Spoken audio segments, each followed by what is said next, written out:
The Child Who Spoke to Their Past Lives, Part 1. The first time Elias Ward woke up speaking with someone else's voice, he was 6 years old. It was 3:17 a.m. His mother found him sitting upright in his bed, eyes open, pupils wide, spine straight as a rod, speaking perfect Old French, a language no one in their family knew. At first, she thought he was sleep-talking, until he turned to her and whispered, in a voice that didn't belong to a child, Je suis mort dans le feu, et tu dois m'écouter. I died in the fire, and you must listen to me. From that night on, the episodes became more frequent. Every night at exactly 3:07 a.m., Elias woke up in a different voice, different personality, different memories, sometimes male, sometimes female, sometimes a language no one on the entire street could comprehend.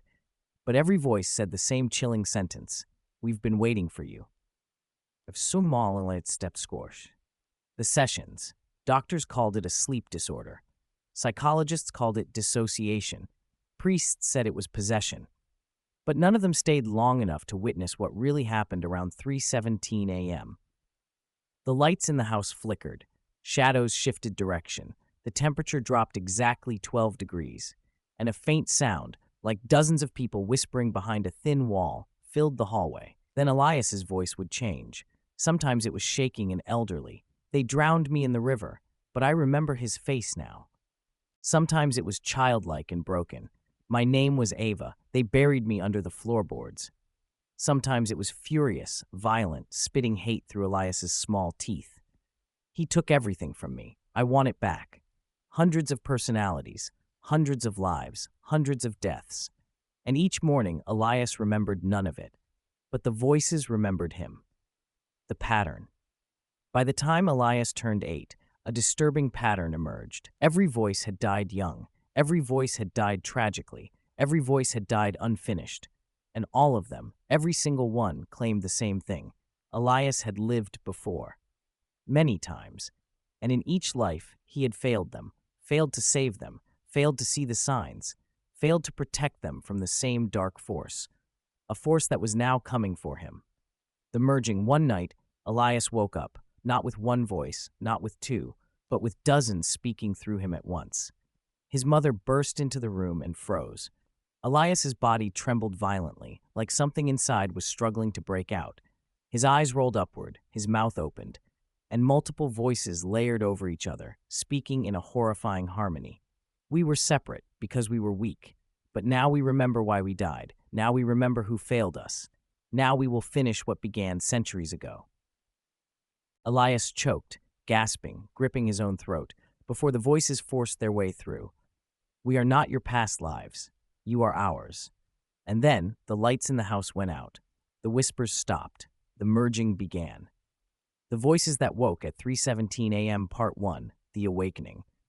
The first time Elias Ward woke up speaking with someone else's voice, he was 6 years old. It was 3:17 a.m., a time that would later become seared into his consciousness like a brand, like a scar that marked not his skin, but his existence itself. Like a recurring appointment with something vast and patient that had been waiting for him since before he was born. Perhaps since before anyone in his family line was born. Perhaps since the beginning of whatever terrible cycle he'd been consciously or unconsciously enrolled in without his knowledge or consent. His mother found him sitting upright in bed, not the natural upright of someone waking from sleep, not the gradual transition from horizontal to vertical that usually accompanied consciousness returning, but perfectly vertical, as if someone had taken hold of his spine and pulled him into position with mechanical precision, with the rigid posture of a puppet whose strings had suddenly gone taut. His eyes were open but wrong, pupils dilated beyond what low light should cause, expanded to consume nearly all the iris, leaving just thin rings of color around vast dark circles that seemed to go deeper than eyes should go, that seemed to extend beyond the normal depth of eyeballs and into some other space that human anatomy didn't account for, that suggested his eyes weren't merely organs for sight, but portals or windows or access points to something else. Something other, something that was currently looking out through him from wherever it resided when it wasn't using his body as vehicle for manifestation. His spine was straight as a rod, held in alignment that no 6-year-old child could maintain naturally, that required muscle tension and conscious effort that sleeping bodies didn't possess, that suggested something else was operating his physical form with greater precision than his own nervous system could achieve, was piloting him with the careful control of someone who'd practiced this coordination, who'd mastered the art of inhabiting borrowed flesh without the usual awkwardness or adjustment period that possession typically required. And he was speaking perfect Old French, not the modern French taught in schools, not the contemporary language that still existed in various forms across multiple continents, but a dialect that had died centuries ago, that existed now only in academic texts and historical documents, that no one in the Ward family knew or had ever studied or should have been able to recognize, let alone produce, with the fluent ease of a native speaker, with the accent and pronunciation and grammatical precision that came only from having lived a life where this extinct language was the primary means of communication. At first, his mother thought he was sleep-talking. Children did that sometimes, produced strange sounds and partial words when consciousness floated between sleep and waking, when the brain was processing the day's experiences or consolidating memories, or simply misfiring in ways that created verbal output without meaning or intention. She'd read about it in parenting books, had been told it was normal, had expected Elias might occasionally mumble or laugh or produce nonsense syllables during the night. But this wasn't mumbling. This wasn't nonsense. This was coherent speech in a language that shouldn't exist in his vocabulary, delivered with confidence and clarity that suggested full consciousness rather than sleep state confusion. She stood in the doorway of his bedroom, hand still on the light switch she'd flipped when his voice had woken her, staring at her 6-year-old son, who sat rigid in bed, speaking words she couldn't understand, but somehow knew were wrong, were deeply wrong, were violations of everything she thought she knew about how children developed and what was normal and what wasn't. Until he turned to her, turned his head with smooth precision, with none of the sleepy confusion that should accompany a child waking suddenly in the middle of the night, turned face her directly with those dilated eyes that seemed to see through her rather than at her, turned with the deliberate focus of someone who knew exactly what they were doing and exactly what they wanted to communicate. And he whispered, in a voice that didn't belong to a child, not in tone, not in cadence, not in the particular quality of resonance that marked it as emanating from vocal cords that had experienced decades rather than 6 years of use. Je suis mort dans le feu, et tu dois m'écouter. I died in the fire, and you must listen to me. His mother's hand slipped from the light switch. Her legs weakened. Her breath caught in her throat with the particular paralysis that accompanies terror, so complete it bypasses rational thought and triggers pure primal response. The kind of fear that humans feel when confronting something fundamentally incompatible with survival.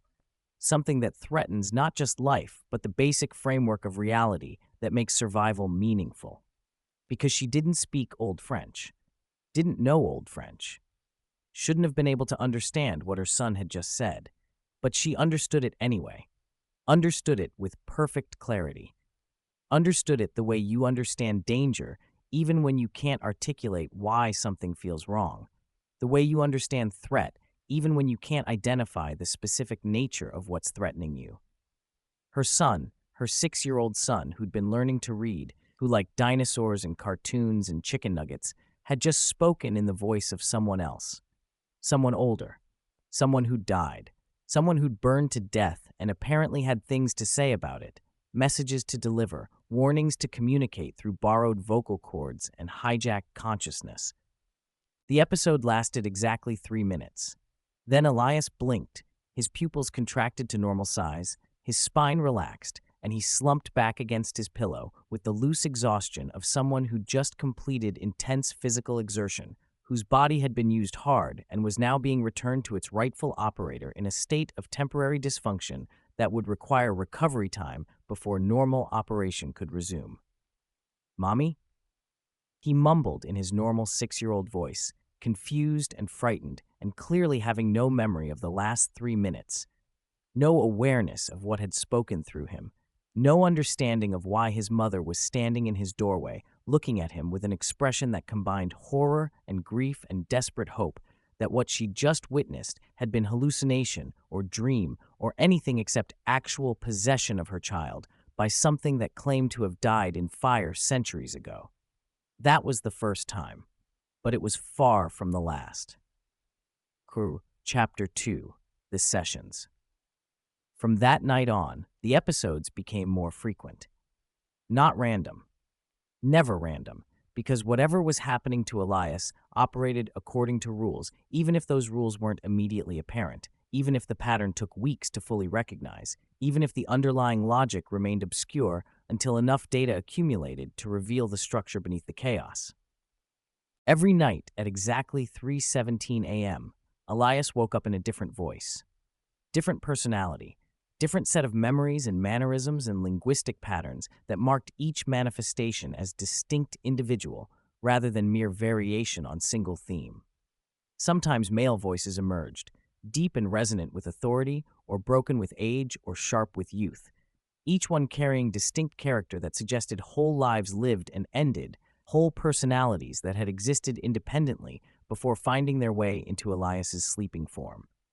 Sometimes female voices came through, high and melodic or rough with damage or flat with trauma, each one similarly distinct, each one suggesting complete person rather than fragment or impression, each one speaking as if they had full claim to Elias's body during those episodes, as if they were the rightful owners, and he was merely the temporary tenant whose lease had expired at 3:17 a.m. each night. Sometimes, the voices spoke languages no one in the Ward household recognized.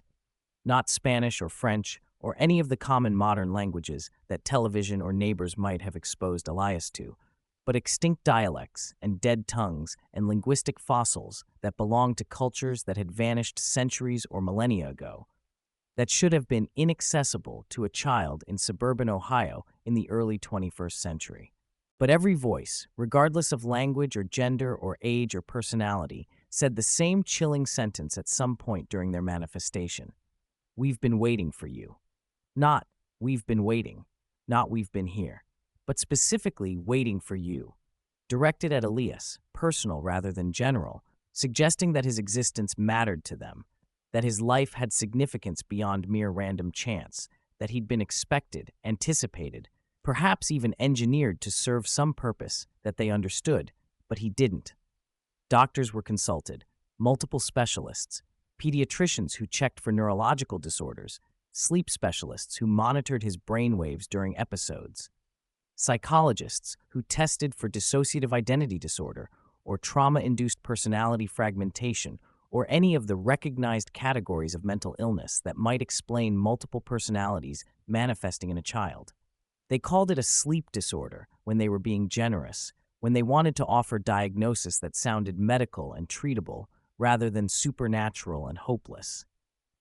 They ran EEGs that showed unusual activity during episodes, spikes and patterns that didn't match normal sleep architecture, that suggested Elias's brain was doing something during these manifestations that sleeping brains weren't supposed to do, that hinted at consciousness states beyond the usual categories of awake or asleep or dreaming. Psychologists called it dissociation when they were being clinical, when they wanted to frame this as psychological rather than paranormal, when they needed to fit what they were observing into existing frameworks of understanding, even though those frameworks clearly didn't accommodate the full scope of what was happening. They proposed theories about trauma causing personality splits, about stress creating alternate identities that emerged during sleep, about the mind's capacity to fragment itself as protection against overwhelming experience.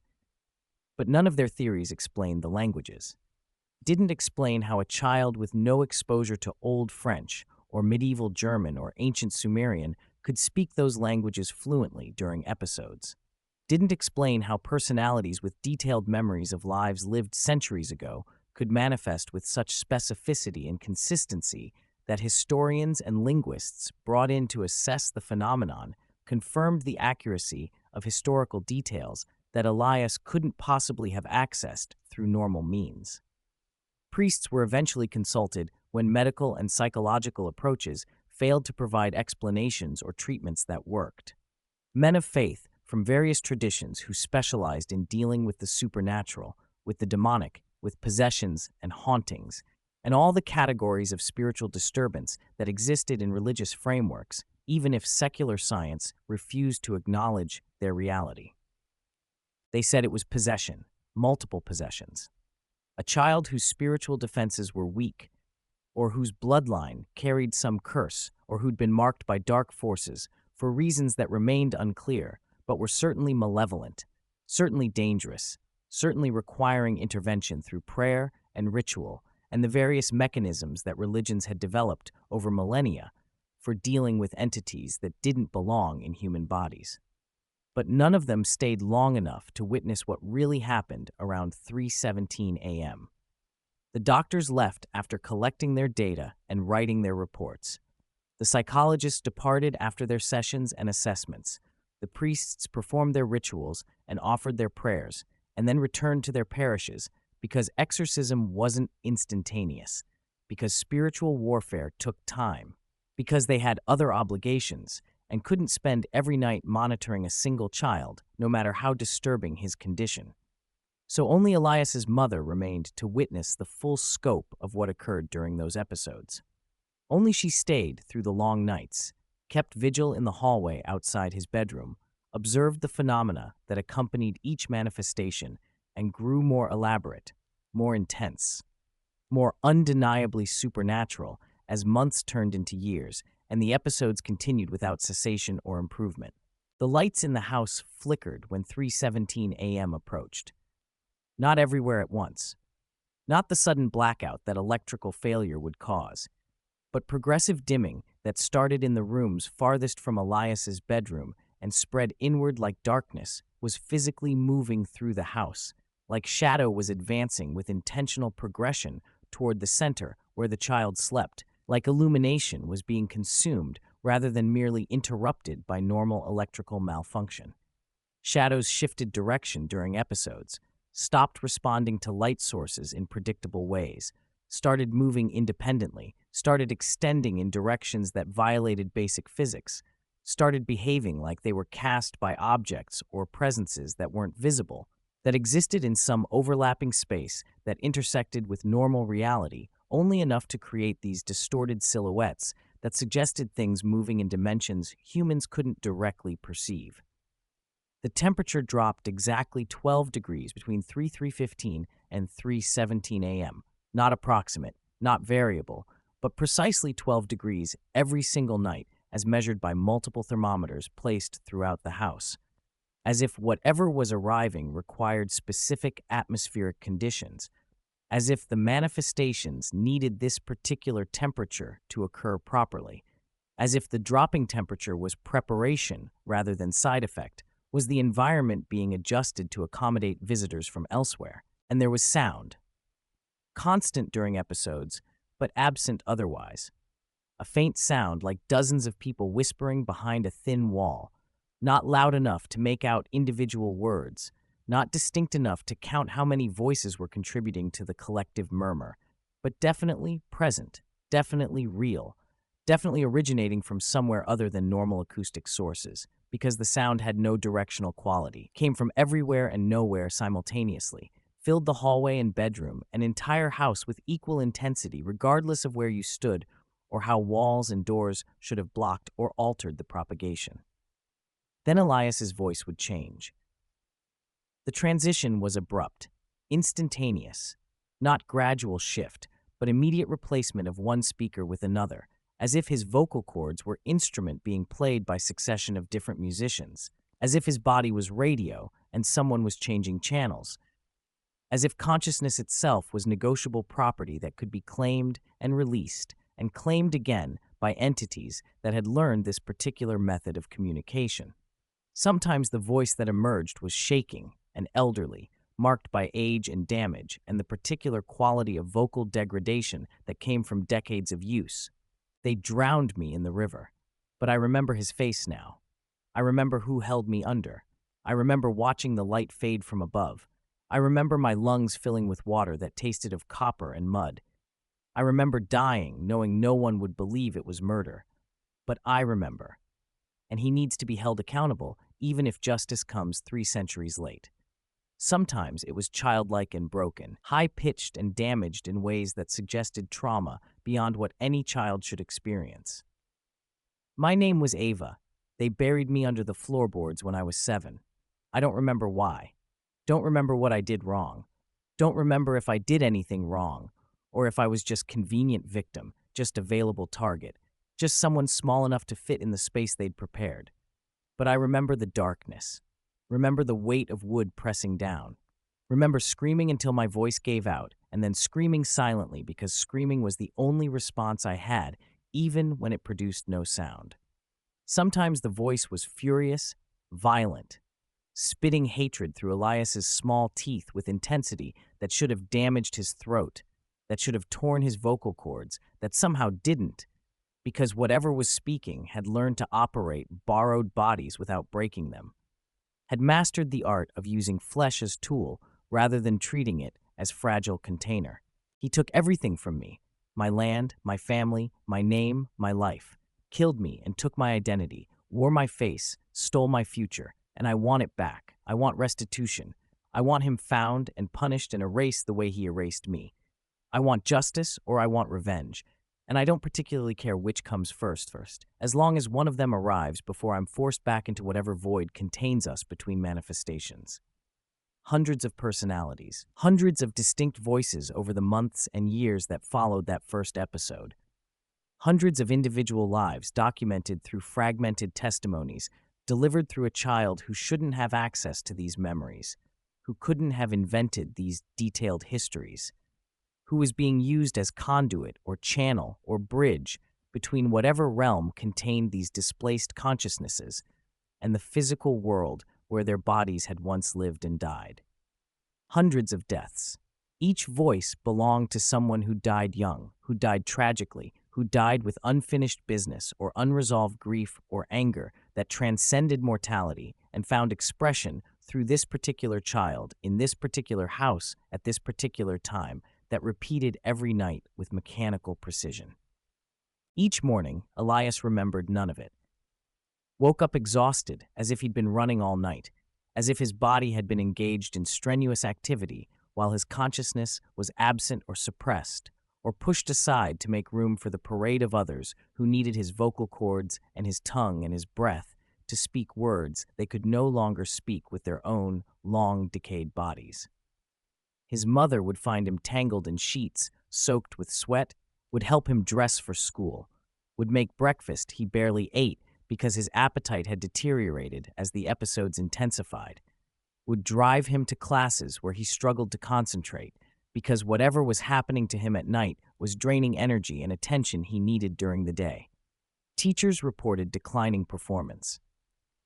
Social workers expressed concern about signs of abuse or neglect. Classmates avoided him because there was something wrong about Elias Ward, something that made other children uncomfortable even though they couldn't articulate what bothered them, couldn't explain why they didn't want to sit near him or include him in games or acknowledge his presence more than absolutely necessary. But the voices remembered him, recognized him, knew him in ways he didn't know himself. Because the voices claimed something that the doctors and psychologists and priests had never suggested, something that made the entire phenomenon even more disturbing than simple possession or multiple personality disorder or any conventional explanation. The voices claimed that Elias had lived before. Many times, many lives across many centuries, and in each life he had failed them somehow, failed to save them, failed to protect them, failed to prevent the deaths that had left them trapped in whatever liminal space they occupied between manifestations. And they claimed something else, something worse, something that explained why they kept returning, why they needed him specifically, why hundreds of dead souls were queuing up to speak through this particular child. They were warning him, preparing him, teaching him to recognize the signs, because the same dark force that had killed them, that had killed all of them across centuries and continents in completely unrelated circumstances, was coming for him too, was already circling, already preparing, already watching and waiting for the right moment to strike. And when it did, Elias would join them, would become another voice, another fragment, another consciousness trapped in the space between life and death, waiting for the next reincarnation of whoever he actually was, whoever he'd always been, whoever kept returning to this cycle without memory or understanding or any capacity to break free. Unless he learned, unless he listened, unless he accepted what the voices were trying to tell him, before it was too late, and another life ended prematurely, and the cycle continued for another generation. Chapter 3. The Pattern. By the time Elias turned 8, a disturbing pattern had emerged that his mother finally recognized after months of keeping detailed notes, after recording every episode on audio and video equipment she'd installed in his bedroom, after transcribing hundreds of testimonies and organizing them chronologically and geographically and by manner of death until the connections became impossible to ignore, until the pattern revealed itself with terrible clarity. Every voice had died young. Not a single manifestation came from someone who'd lived to old age, who'd died peacefully in their sleep after decades of fulfilled existence, who'd passed naturally from accumulated years rather than violent interruption.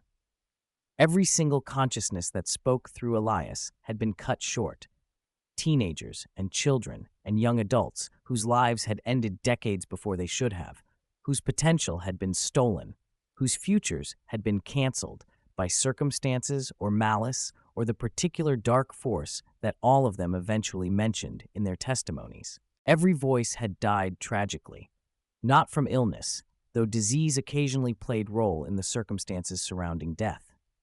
Not from accidents, though many deaths involved elements that could be described as accidental if you didn't look too carefully at the details, but from violence, from murder, from deliberate acts that had been disguised as natural causes or mishaps or suicides, but were actually homicides, actually killings, actually the work of someone or something that had systematically ended these lives for purposes that remained unclear but were definitely intentional.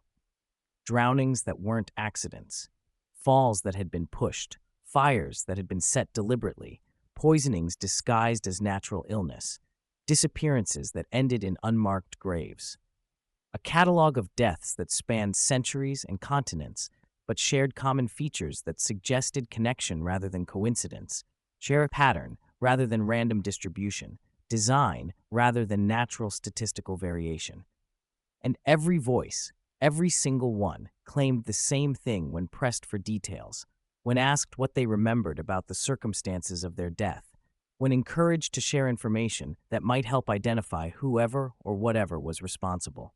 Elias had lived before, not as Elias Ward specifically, not with this name or this family or this particular incarnation, but the consciousness that occupied Elias's body, the essential self that was him, rather than the temporary configuration of flesh and name and biography. That consciousness had existed many times across many centuries, had worn many bodies and many identities in many lives, and in each life he had failed them, had been present when they died, had witnessed their deaths or been somehow involved in the circumstances that led to their deaths, had been positioned to save them or protect them or prevent the tragedy, but had failed to act or acted too late or been manipulated into inaction by the same force that eventually killed them.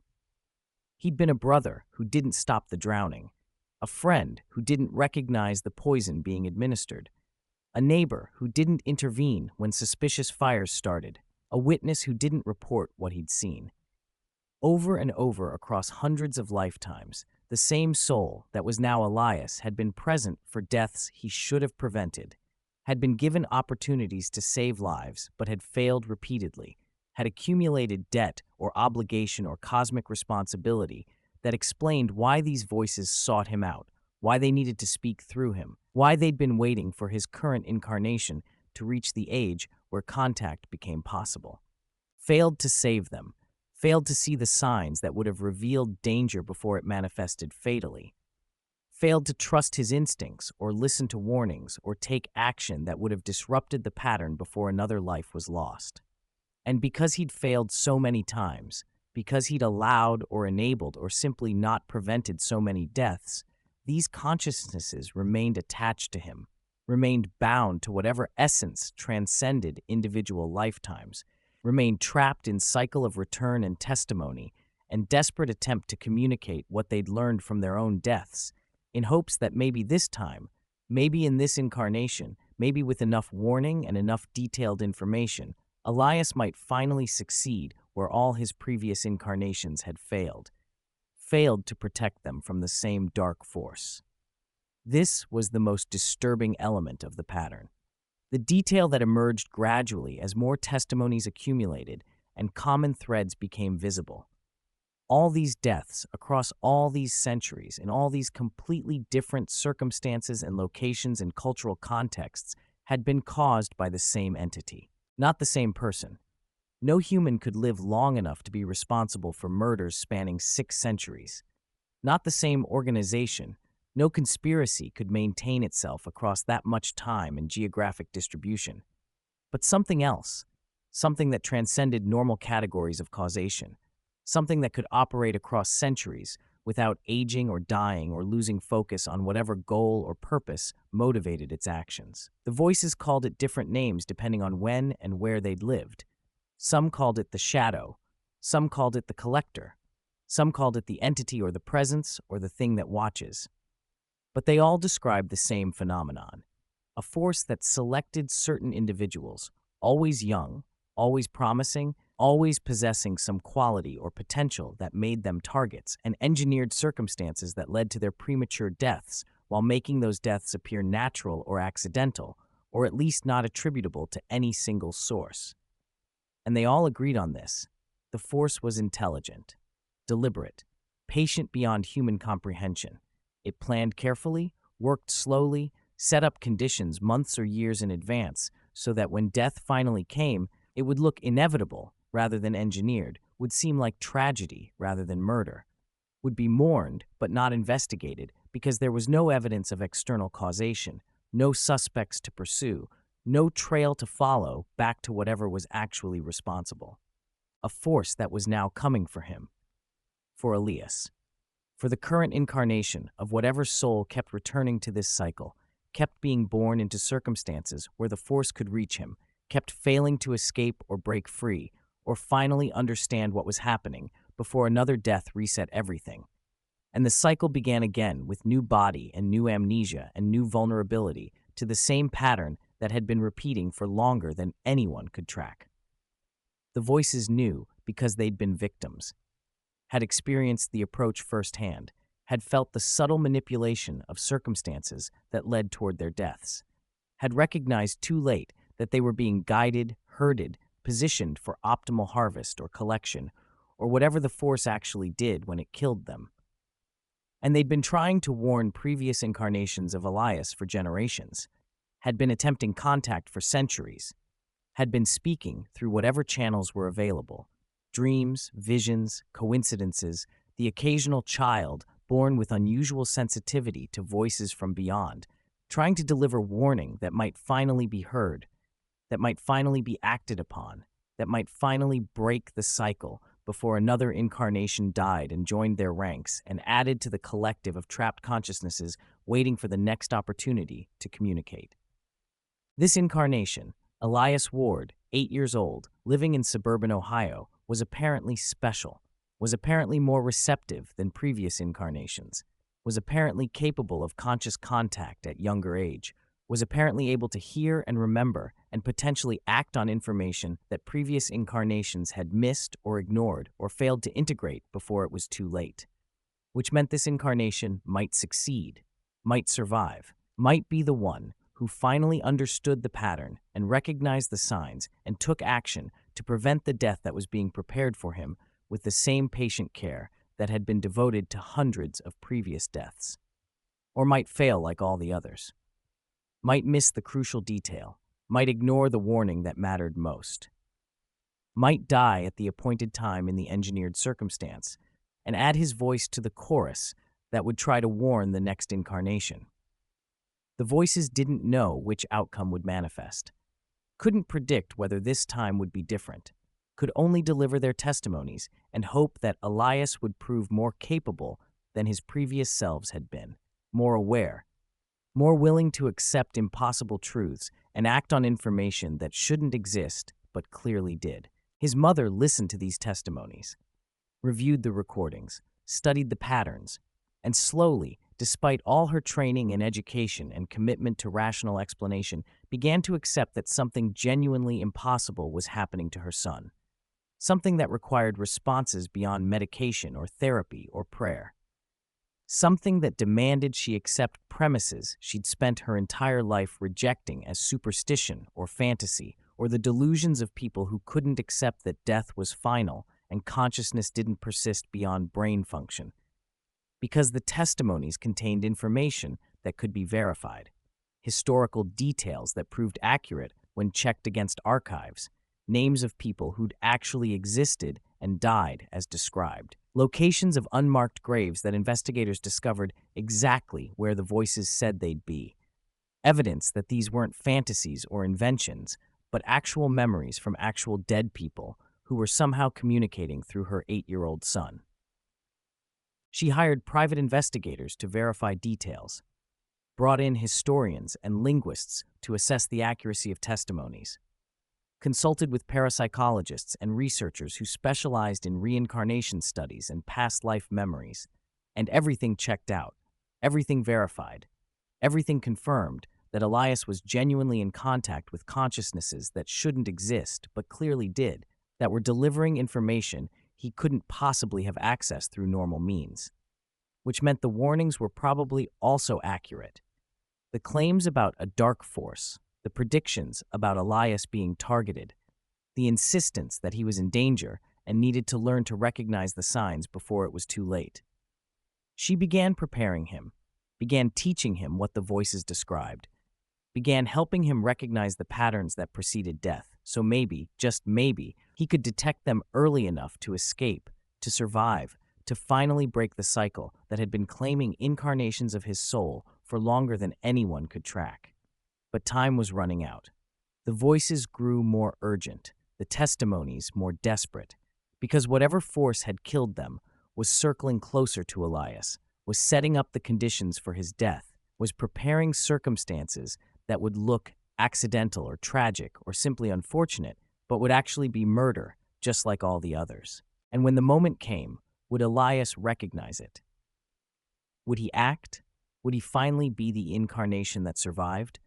Or would he join the voices at 3:17 a.m., adding his testimony to the hundreds already delivered, warning the next incarnation about the same force that had claimed him, just as it had claimed all the others? Chapter 4, The Merging. One night, 3 weeks after Elias's 9th birthday, everything changed.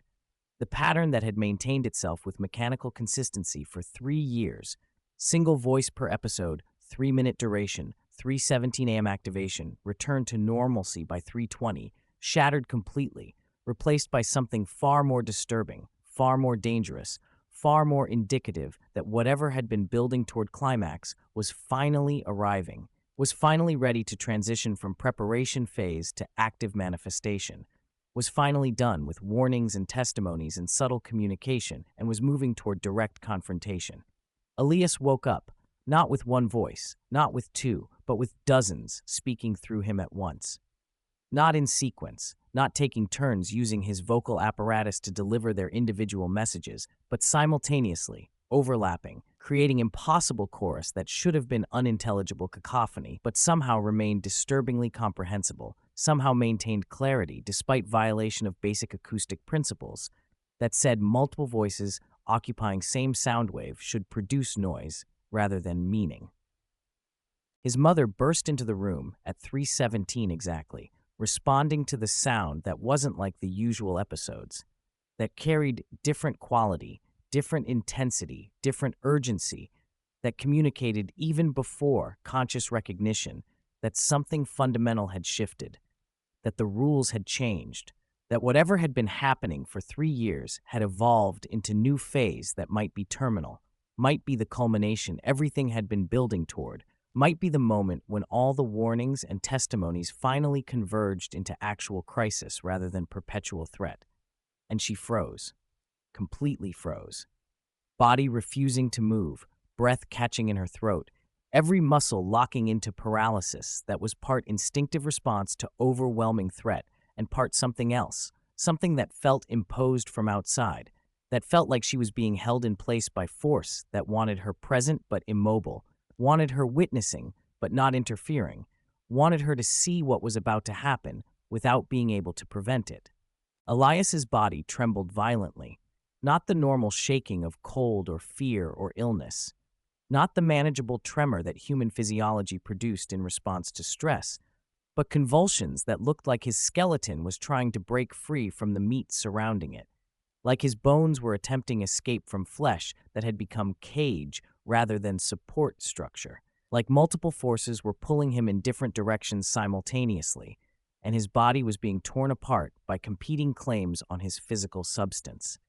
His eyes rolled upward until only whites showed, until the pupils disappeared completely into his skull, until his gaze pointed at something above or beyond or inside that normal vision couldn't access, that required orientation no human eyes could naturally achieve, that suggested he was looking at something in dimension perpendicular to normal three-dimensional space. His mouth opened wider than mouths should open, jaw distending beyond normal anatomical limits, creating aperture that would have dislocated normal mandible but somehow didn't, because whatever was operating his body had overridden the usual constraints, had taken manual control of every system, had commandeered his physical form so completely that biological limitations became irrelevant, became obstacles to be ignored rather than boundaries to be respected. And multiple voices layered over each other poured out of that too-wide mouth, speaking in horrifying harmony that should have been impossible, that required coordination. No collection of individual consciousnesses should possess, that suggested they'd practiced this, had prepared for this moment, had spent however long they'd been waiting, learning to synchronize, to merge, to speak as collective rather than as individuals. We were separate because we were weak, because isolation made us manageable, because individual voices could be ignored or dismissed or explained away as psychological phenomena rather than genuine contact with the dead. But we've learned, we've adapted, we've discovered that together we're stronger, that merged consciousness can exert force that individual fragments couldn't achieve, that collective will can accomplish what scattered intentions never could. The voice, the collective voice, the merged consciousness speaking through Elias, paused, and in that pause his body jerked like puppet whose strings had been yanked by careless operator, like the multiple entities controlling him weren't quite synchronized yet, weren't quite unified enough to produce smooth coordinated movement. We're still learning to pilot borrowed flesh as single unit rather than as committee of competing drivers. Now we remember why we died, the voices continued, speaking with conviction that carried weight beyond mere words, that communicated certainty these consciousnesses had achieved through whatever process had allowed them to merge, to combine their individual memories into collective understanding, to finally see pattern that individual perspectives had missed, because pattern required multiple viewpoints to become visible, required synthesizing hundreds of deaths into single unified analysis. Now we remember who failed us. And there was accusation in the tone. There was judgment. There was rage that had been building across centuries of individual deaths and was finally finding expression through collective voice that could deliver condemnation with authority that individual testimonies had lacked. Not just in this life, not just as Elias Ward, who couldn't recognize the signs because he was too young or too inexperienced or too damaged by the constant possession to think clearly, but across every incarnation, every life, every opportunity to break the cycle. His mother tried to move, tried to cross the room to her son, tried to intervene in whatever was happening, but her body still wouldn't respond, still remained locked in place by force she couldn't see but could definitely feel, by pressure that held her frozen like insect in amber, like specimen preserved for observation, but not permitted to participate in the experiment she was witnessing. Now we will finish what began centuries ago, the collective voice said, and the temperature in the room plummeted far beyond the usual 12-degree drop, dropped 30 degrees, 40 degrees. dropped until their breath became visible clouds, until frost began forming on the windows, until cold became so intense it transcended discomfort and became actual physical danger, became threat to survival rather than mere atmospheric inconvenience. Elias choked, his own consciousness apparently fighting back, apparently trying to reclaim control of his body, apparently resisting the merger that was attempting to establish permanent rather than temporary occupation. His hands went to his throat, fingers digging into flesh as if he was trying to strangle himself, or as if something inside was trying to claw its way out through his trachea, as if the battle for control was manifesting as literal physical conflict between internal and external forces. The lights in the house began flickering in rhythm with his convulsions, creating strobe effect that made time seem discontinuous, that created series of frozen images rather than smooth progression of events, that made it impossible to track exactly what was happening because each flash of light showed different configuration, different position, different stage of whatever transformation was occurring. And then the collective voice forced its way through despite Elias's resistance, pushed past whatever defenses his own consciousness was mounting, reasserted control with brutal efficiency.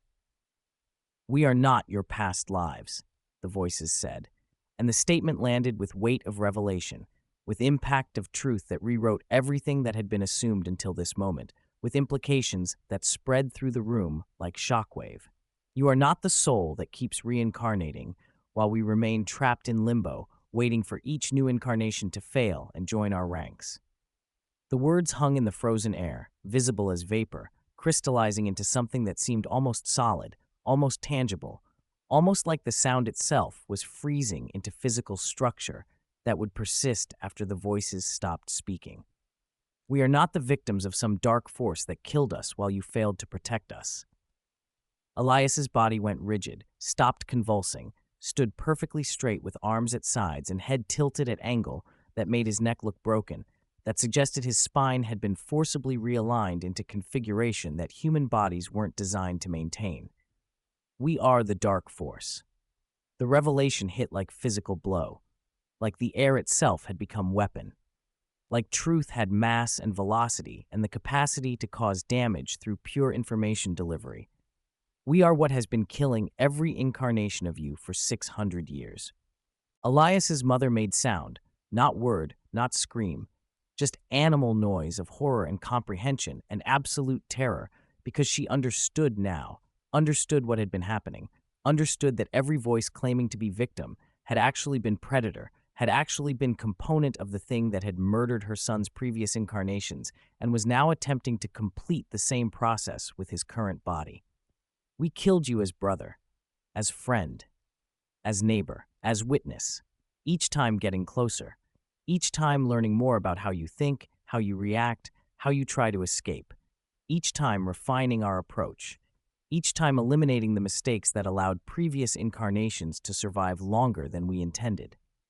The collective voice was almost gleeful now, was taking satisfaction in this revelation, was enjoying the impact its truth was having on the mother who'd believed she was helping her son connect with victims when she'd actually been facilitating communication with his murderers. "We drowned you, we burned you, we poisoned you, we buried you alive, we pushed you from heights. We orchestrated accidents and suicides and disappearances that left no evidence of our involvement. Century after century, lifetime after lifetime. Learning your patterns, understanding your weaknesses, becoming more efficient at ending each incarnation." Elias's eyes returned to normal position, pupils contracting, gaze focusing directly on his mother, with expression that was neither her son nor the individual voices she'd heard over 3 years, but something else entirely, something unified and ancient and absolutely malevolent.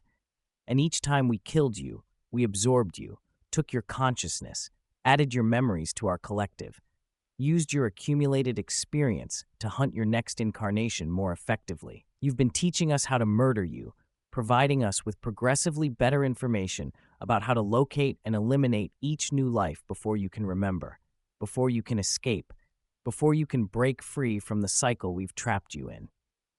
The collective voice laughed, multiple voices laughing in harmony, creating sound that was beautiful and hideous simultaneously, that was perfectly coordinated and deeply wrong, that demonstrated the merger was complete, was stable, was permanent rather than temporary manifestation.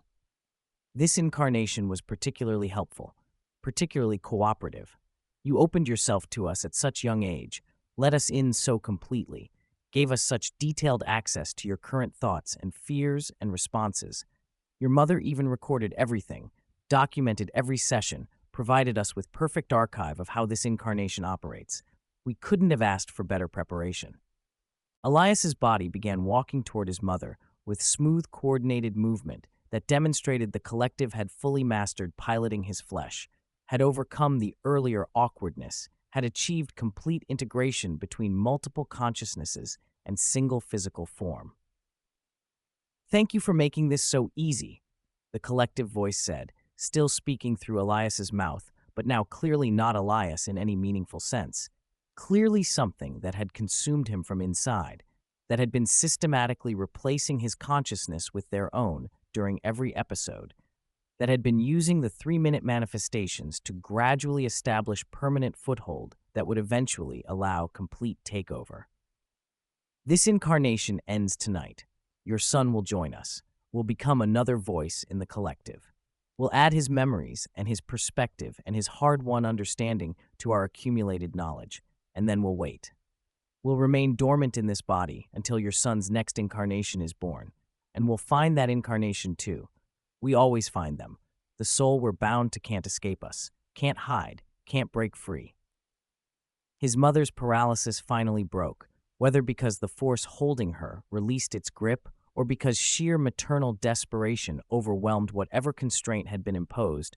She suddenly lurched forward, reached for her son, tried to grab him and pull him away from whatever was consuming him from inside.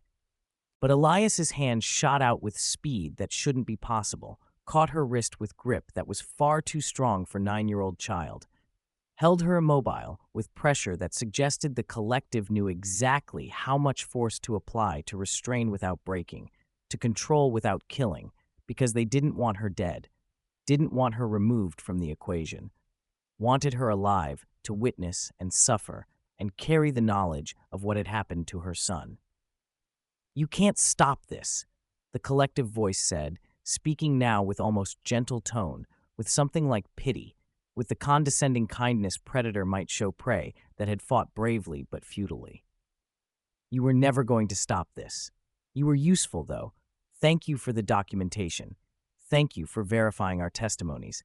Thank you for helping your son believe we were victims rather than recognizing we were hunters."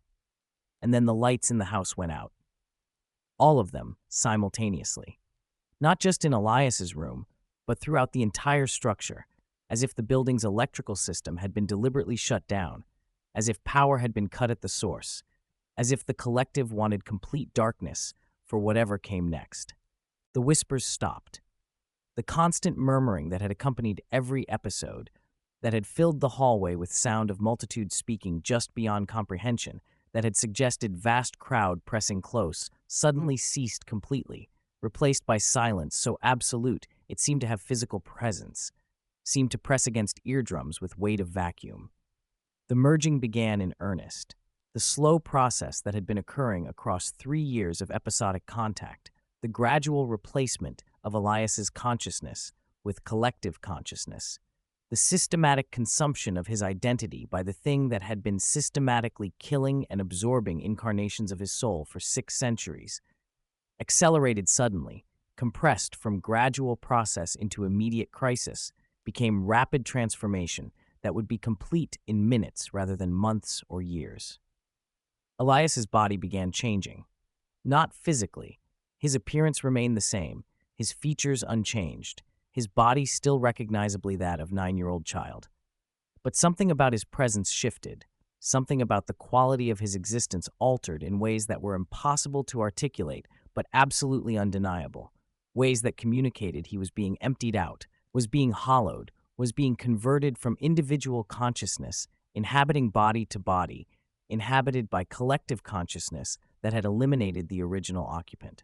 His mother screamed, finally finding her voice, finally able to make sound despite the terror that had stolen her capacity for speech, finally producing noise that was pure anguish and helpless rage and absolute rejection of what was happening to her child. But her scream changed nothing. The merging continued.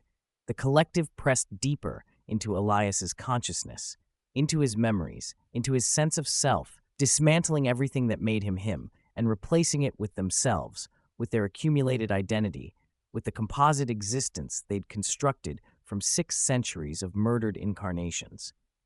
And in the darkness, in the silence, broken only by his mother's continuing screams, Elias felt himself disappearing, felt his consciousness being compressed, pushed aside, reduced to smaller and smaller space within his own mind until he was barely there at all.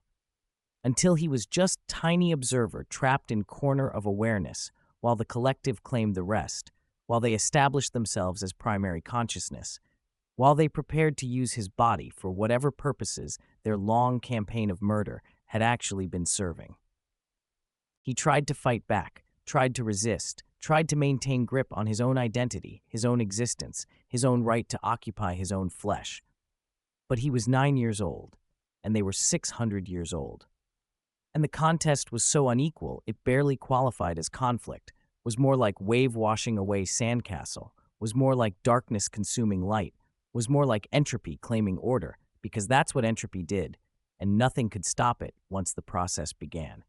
The last thing Elias Ward thought before his consciousness was finally completely consumed by the collective was a question, not addressed to them, not meant for his mother, but directed at whatever cosmic mechanism had trapped his soul in this cycle, whatever force or law or divine judgment had decreed that he would be born and killed and reborn and killed again across 6 centuries. Why? But the universe offered no answer, never offered answers, just maintained the cycle, just kept the pattern going, just ensured that souls continued their journeys through whatever curriculum existence required them to complete, whatever lessons needed learning, whatever debts needed paying. And the collective that had been hundreds of voices speaking through borrowed child, that had been predator disguised as victim, hunter disguised as prey, murderer disguised as murdered, finally complete victory, finally achieved total occupation, finally transformed Elias Ward from individual consciousness into empty vessel they could inhabit until his next incarnation was born and the hunt could begin again. In the darkness, his mother wept. Wept for her son who was gone. Wept for the thing wearing his face. Wept for herself and the knowledge she would carry forward, the understanding that would poison the rest of her life, the awareness that she'd helped destroy her own child by facilitating communication with the force that had been systematically murdering his soul across 6 centuries. And the collective, speaking now through vocal cords they owned completely, through body they controlled absolutely, through life they had stolen with patience and strategy, that had been refined across 600 years of practice, delivered their final message. The mercy, they said to her, their voice no longer using plural pronouns, no longer speaking as collection but as unified entity, is that you'll forget. In time. The human mind can't sustain this level of trauma. You'll rationalize it. You'll convince yourself your son had psychological break. You'll believe he's in treatment somewhere. You'll construct whatever narrative allows you to continue functioning. That's what minds do. That's how you survive. They smiled with Elias's face, expression that looked almost kind, but was actually cruelty of highest order. We, however, will never forget. We will carry your son's consciousness inside us along with all the others. We will preserve his memories, his identity, his sense of self. We will keep him alive in our collective forever, trapped, aware, unable to escape or rest or cease existing. That's what we do. That's what we are. That's the purpose we serve in whatever cosmic structure requires our existence. The lights returned, gradually, starting distant and spreading inward, illuminating house that looked exactly as it had before, except for one crucial difference. The child standing in the bedroom wasn't Elias Ward anymore, despite wearing Elias Ward's body. Was something else now, something old, something vast, something that had been hunting the same soul across 6 centuries and had finally, completely irreversibly succeeded in capturing and consuming this particular incarnation. And in the corner of awareness that had once been Elias's entire consciousness, that had been compressed into tiny fragment, barely capable of thought, the boy's final desperate hope flickered and died. Maybe next time. Maybe the next incarnation would be smarter, faster, stronger. Maybe the next version of his soul would recognize the signs earlier. Maybe the next life would be the one that finally broke free. But he knew the truth, knew it with absolute certainty, even as his consciousness was absorbed fully into the collective. There would be no next time, no escape, no breaking free. The cycle would continue, the hunt would continue, the murder would continue, forever, because that's what the collective was.